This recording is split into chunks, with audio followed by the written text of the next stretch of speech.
Welcome, my friends, to our overview of the PgMP content outline. For those of you who are keen on knowing what the syllabus entails, we're going to be going through it right now. So, without much ado, let's jump into the presentation. The PgMP means Program Management Professional, and this is a certification that a lot of PMPs are interested in, but very few actually get to finish it.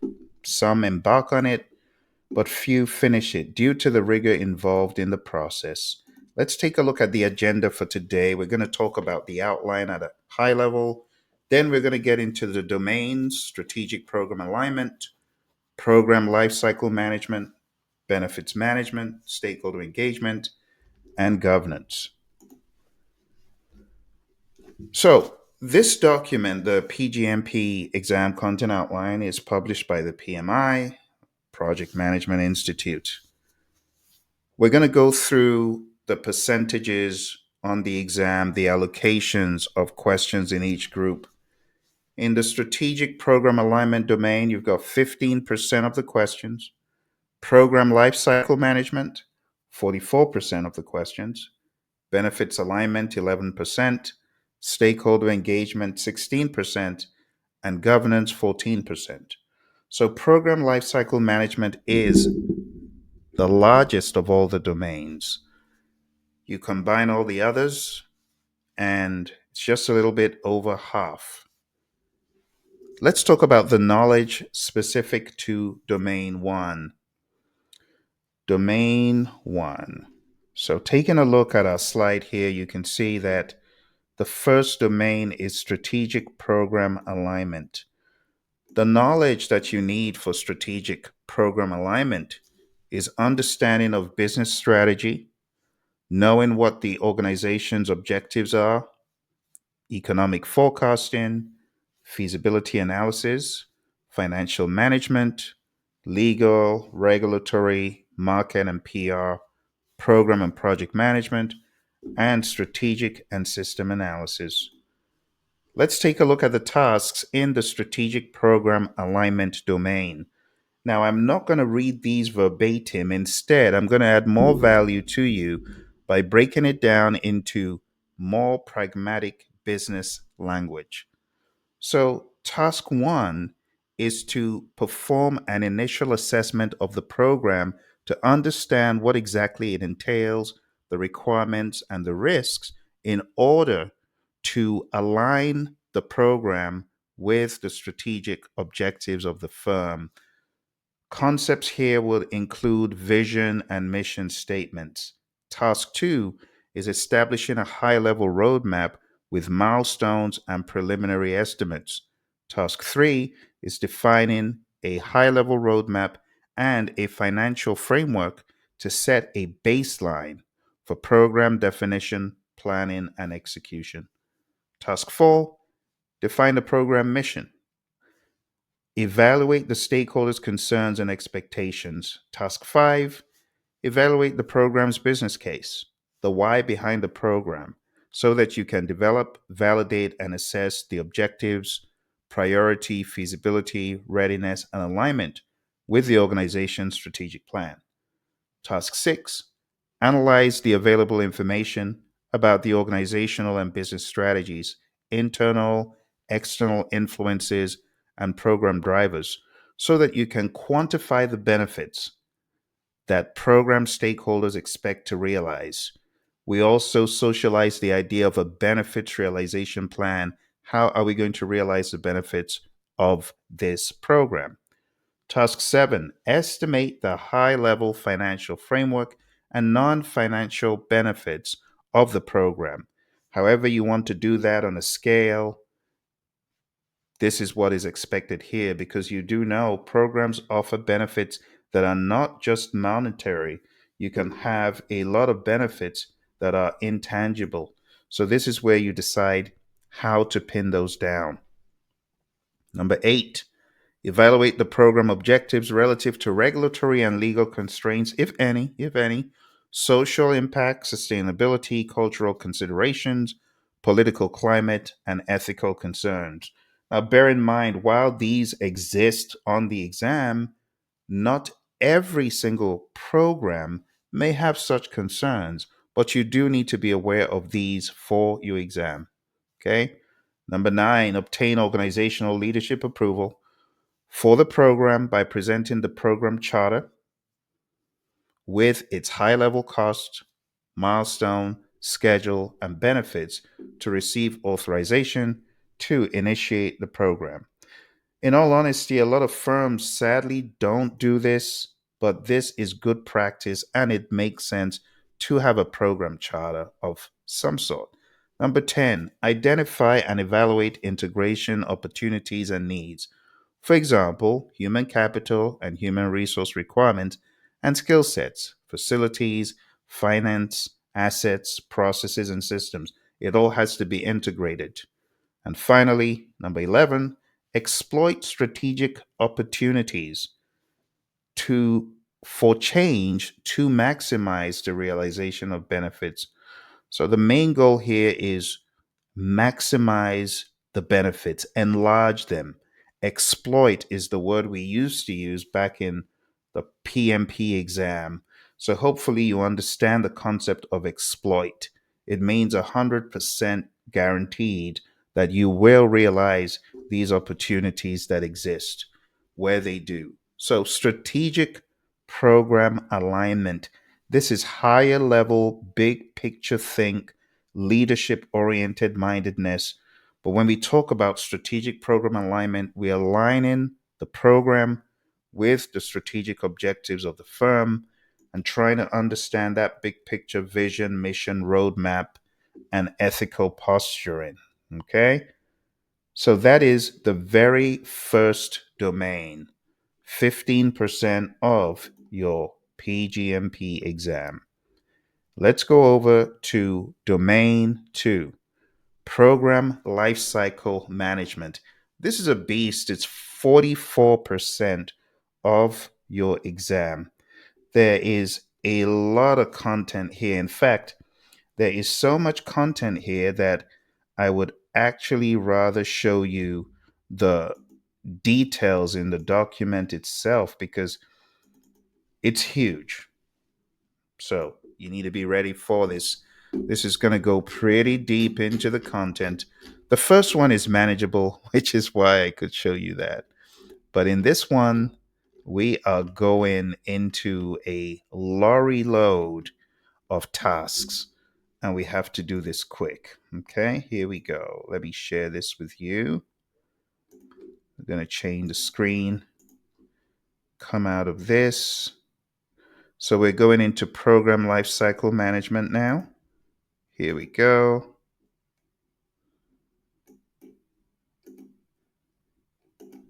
Yeah, there's a lot of tasks here. All right, let's go straight into the document proper. And I'll just go through them mega quick. Otherwise, we're going to be here all night. We got roughly 30 something tasks. So, task one, develop the program charter, right? Why? Puts everyone on the same page. It just makes sense. Task two, translate strategic objectives into high level program scope statements by negotiating with stakeholders. So, you got to see the big picture scope. You got to make sure there's a solid understanding of it. Task three, develop a program roadmap using the goals and objectives for the program. This just makes sense. Show the way at a high level, milestones, however you want to do it. Task four, develop a responsibility assignment matrix, a RAM, by identifying and assigning program roles and responsibilities. If you're on a program, you got to understand which project manager is under what so that you delineate who is responsible for each project and the resources. Number five, define standard measurement criteria, KPIs, whatever you're going to measure, do it. But in the real world, I often tell program managers the simpler the KPI is to understand, the better it will be for you. Don't make the KPIs unnecessarily complicated, see, and just make them apples to apples across the projects, right? It says key performance indicators, define those for success and review points for all constituent projects, analyzing stakeholder expectations and requirements, and the goal is to monitor and control the program. Number six, conduct a program kickoff. Number seven, develop a detailed program scope statement. Number eight, develop a program WBS. It just makes sense. Keep it high level. Don't go too crazy on it, but at least have your program WBS that shows how all the projects interweave. Number nine, establish the program management plan and schedule by integrating plans. This is a must do for any program manager that has a bunch of projects. There was one I was working on with 19 different projects. And what happens is when you roll all of these schedules into a master program schedule, it just helps the program manager. Number 10, optimize the program management plan by identifying, reviewing, and leveling resource requirements. For example, human resources, materials, equipment. And honestly, this is something that you cannot ask the AI to do for you. Definitely not at this point. It's not something that you should even attempt doing automated. You should look under the hood and ensure you understand the dynamics of resources in the firm. So you might need to do some leveling physically. Number 11, define project program management information system, the PMIS, that is going to be used, or PMISs. Number 12, identify and manage unresolved project level issues by establishing a monitoring and escalation mechanism. Number 13, develop the benefits management plan, including benefits integration, transition, and sustainment. It just makes sense because what you're doing is working on this for benefits and control. Remember, not available by managing the projects individually. So you want to understand what the composite benefits are and also how the benefits are going to roll out from one project to one project. And when you look at the whole, that's when you see the full benefit of the program. But the management of the benefits, it has to be decided upon. Number 14, develop key KPIs, key performance indicators, by using decomposition or mapping to manage the program and implement a scope quality management system within the program. Number 15, monitor human resources. Number 16, charter and initiate constituent projects. Every project should have a charter. Number 17, establish consistency by deploying governance framework. What is governance? The PMI often define it as authority, right? It's the framework within which authority is exercised. So for your program, there should be a framework so that the program manager and the project managers are on the same page regarding what is my authority, what is my jurisdiction, what am I accountable for, and what are the other project managers accountable for, what is the program manager accountable for. So these are just sensibilities on any program, right? Okay. So here we have establish a communication feedback plan and reporting process to capture lessons learned. Very important. This is something that you should do in your real world for sure. Lead human resource functions by training, coaching, mentoring, and recognizing the team. Now, for this, one of the best ways to do this is empower each team.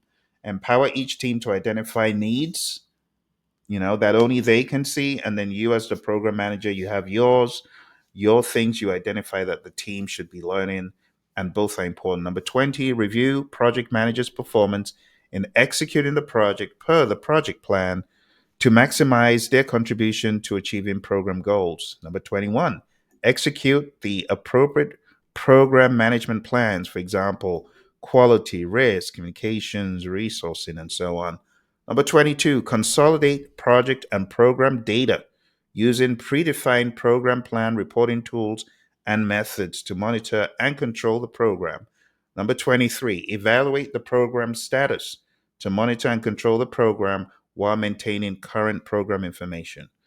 Number 24, approve closure of constituent projects, components upon completion of defined deliverables to ensure scope is compliant. Number 25, analyze variances in trends in cost, schedule, quality, risk, and so on. Number 26, update program plans by incorporating corrective actions to ensure program resources are employed effectively. Number 27, manage program level issues, HR, financial, technology, scheduling, by identifying and selecting a course of action. So, this is where you put on the decisive leader hat. As a program manager, I'm telling you, 90% of your job is leadership. So, this whole thing about program lifecycle, without great leadership, it will fall flat. So, this is very important here when we talk about program level issues and going with a course of action right here. Selecting a course of action consistent with project program constraints and objectives. The key thing is actually selecting it and being confident to do that. Number 28, manage changes per the change management plan to control scope, schedule, cost, quality, contracts, risk, and the regular suspects. Number 29, conduct impact assessments for program changes and recommended decisions. Number 30, manage risks per the risk management plan. Number 31, complete a program performance analysis report by comparing actual values to planned values for all of the areas: scope, quality, cost, schedule, resources, to determine program performance. Bear in mind, in the real world, a lot of other dimensions exist. So, health and safety dimensions exist, HSE, the environment, those metrics also exist. So, as you're getting ready for this exam, I want you to also remember the real world, that a lot of other dimensions could exist. Number 32, conduct program closure with the boundaries of the governance framework. Number 33, execute the transition and closeout of the program and all constituent projects. You might recall what I said in the beginning. Very few programs are going to close out quick. A number of programs are renewed year by year by year. Now, sometimes they're outrightly named Program XYZ Year 2025, but other times they're just named a consistent name, and all you're doing is reviewing as the years roll on. So please be aware that not every program may experience this up front. This could be many, many years down the road. But the key thing is to perform administrative closure, program closure, archive the program documents, and make sure everything is done as planned.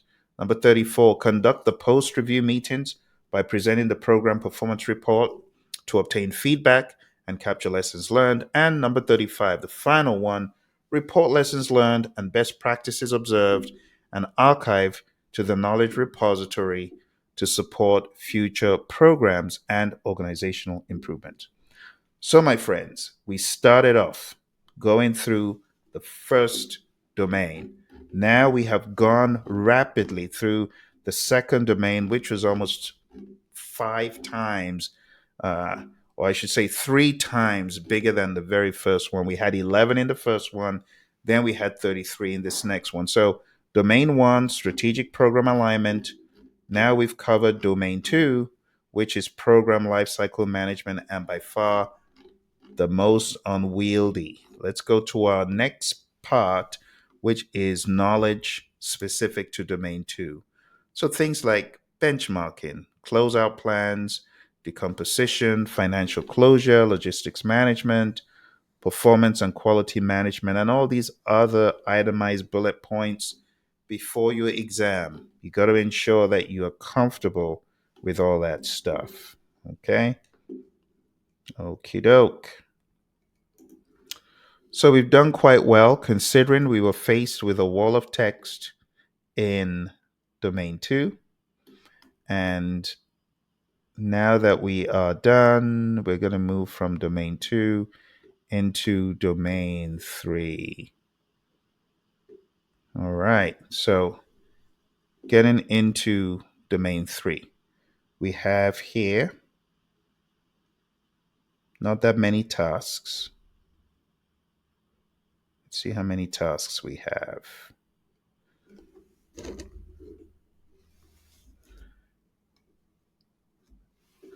So we have 8 tasks. Okay. So task 1, develop the benefits realization plan and its measurement criteria to set the baseline. So that makes sense, doesn't it? Right?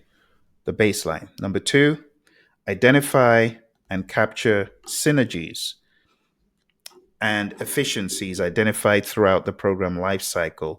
So this is really one of an opportunity mindedness and benefit mindedness.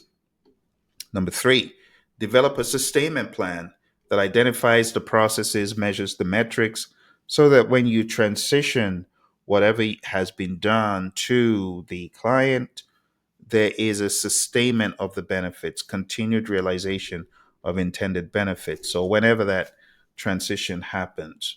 Number four, monitor the metrics. For example, by forecasting, analyzing variances, developing what if scenario analysis, you got to monitor the metrics and be ready to act. Number five, verify that close, transition, and integration of constituent project components and the program meet to exceed the benefit realization criteria. Number six, maintain benefits register and record program progress to report the benefit to stakeholders.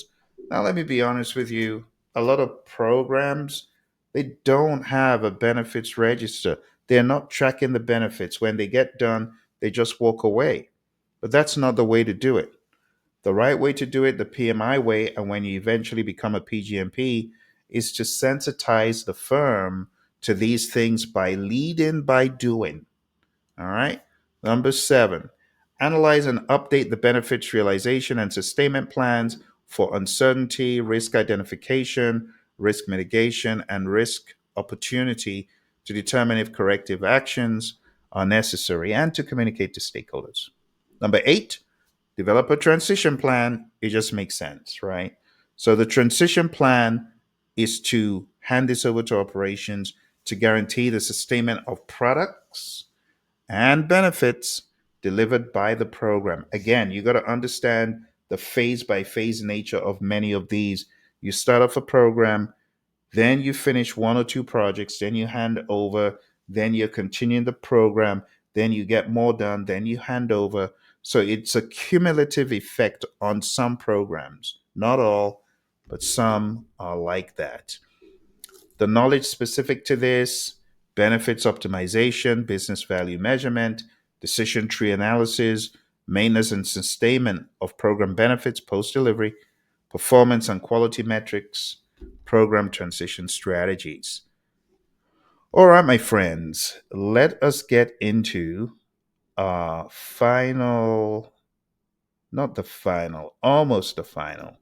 We're getting there. So this goes into one more after this, and that is the governance aspect. But stakeholder is very easy to understand. So let's take a look at them. Cursory overview. Number one, you got to identify anyone affected by the program, right? Identify the stakeholders. Number two, do a stakeholder analysis. Understand the people who could affect the project. You got to take a look at those who could be affected by the project or who the project could affect. And I should say program analysis, because there's a difference between the siloed look at stakeholders versus the overarching look at stakeholders. That should be happening at the program level. We're not looking at getting into the minutia for projects, but we're looking at doing this in a more macro way across programs. So negotiate the support of stakeholders, sponsors, steering committee, and so on. Set clear expectations and acceptance criteria regarding KPIs, generate and maintain visibility for the program, and confirm stakeholder support. Number five, define and maintain communications adapted to different stakeholders, including the sponsors and the steering committee and so on. And it just makes sense. Whatever you're doing in the PPP domain, program, project, portfolio, you should always tailor all manner of communication. Number six, evaluate risks identified by stakeholders, including sponsors and steering committee. Incorporate them into program risk management plan. And I've learned my lesson. I've been burned on previous encounters where a stakeholder said on a program, be aware of this. And due to our ignorance in this firm, we ended up paying a big price. We were not called back into the next year of the program because we made a blunder by not managing the risk the stakeholder identified. And stakeholder was really big on this risk. But the program manager kept batting it down, saying it's not that important, it's not that big a deal, we can manage it. But we couldn't. When the risk happened, it was curtains, it was bad. So that number six is very important. Number seven, develop and foster relationships with stakeholders, including sponsors, steering committee, to improve communications. And that takes intentionality, right? To develop those relationships. So here we're talking about relationship management with the customer, satisfaction measurement, expectation management, PR, training. Here's our final one, my friends. It's governance. And as I said in the beginning, governance is a framework within which authority is exercised. Governance helps people understand what can I do within my power, within my accountabilities, what can't I do? What am I accountable for, right? So in this domain, what you want to do is develop program and project management structure regarding governance, tools, finance, reportings, and you're going to use the best practices so that people on the program truly understand what is expected of them and understand the bounds of authority. Select a governance framework structure, including policies, that's very important, procedures, and standards that conforms program practices with the organization's governance structure. Number three, obtain authorizations and approvals through stage gate reviews by presenting the program status to governance authorities. Now, when we say governance authorities, it could sound like a lofty term, but this is a body of individuals. Some might be outside the firm, some might be within the firm, it might be a cross pollination of both, but you got to obtain those authorizations and approvals. Number four, evaluate key performance indicators, KPIs, risk, financials, compliance, quality, safety. Now we're reporting these in an aggregate way. These are coming from the projects, they're coming all the way up into the program level. And however the decision has been made to communicate these, you do that.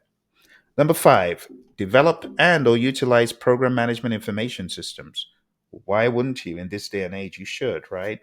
Number six, regularly evaluate new and existing risks that impact strategic objectives to present an updated risk management plan to the governance board. So you need to be thinking about macro risks, either those that affect huge arms of the program or might affect one part of the program that is extremely sensitive. So, when you take a look at these risks, you should also do a sensitivity analysis. Number seven, establish escalation policies and procedures to ensure risks are handled at the appropriate level. Number eight, develop and or contribute to an information repository containing program related lessons learned. Number nine, identify and apply lessons learned to support and influence existing and future programs. Number 10, monitor the business environment, program functionality requirements, benefits realization to ensure the program remains aligned with strategic objectives. And number 11, develop and support the program integration management plan to ensure operational alignment with program strategic objectives.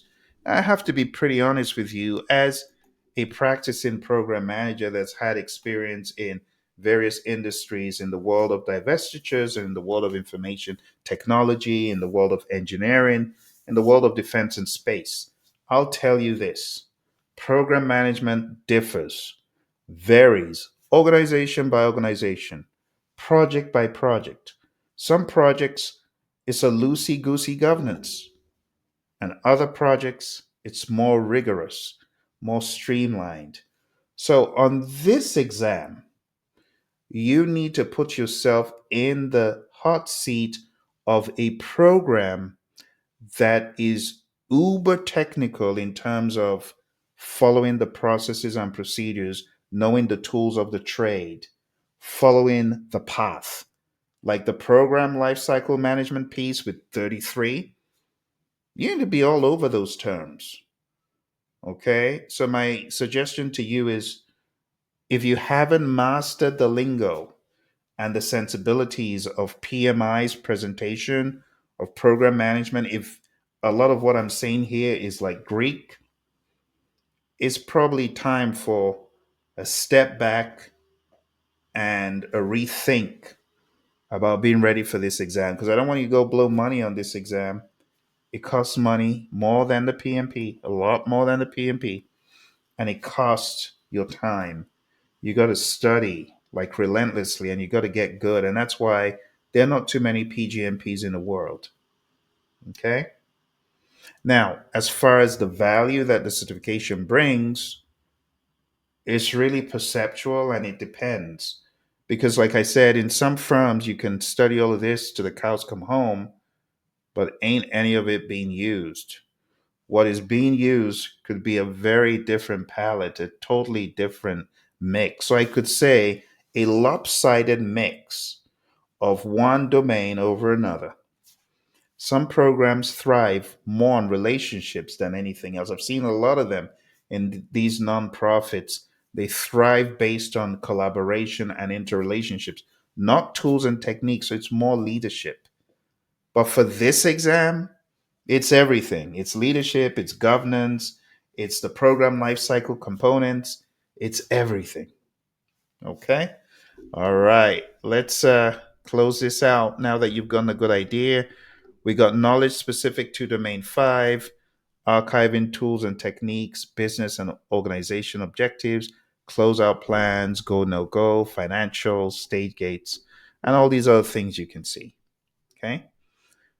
And then they focus core knowledge required in 3 or more domains: benefits management, brainstorming, budget, business environment, business ethics, change management, coaching, and mentoring.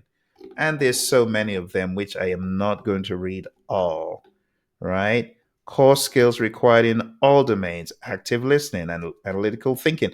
When you take a look at the cross section, what you're going to find is this is more executive think. This is more leadership oriented as opposed to project oriented. Okay. Well, there you have it, my friends. Over the past number of minutes, we were covering the PGMP Program Management Professional exam content outline. There's a lot of stuff here, to be honest, that is, in my mind, very subliminal.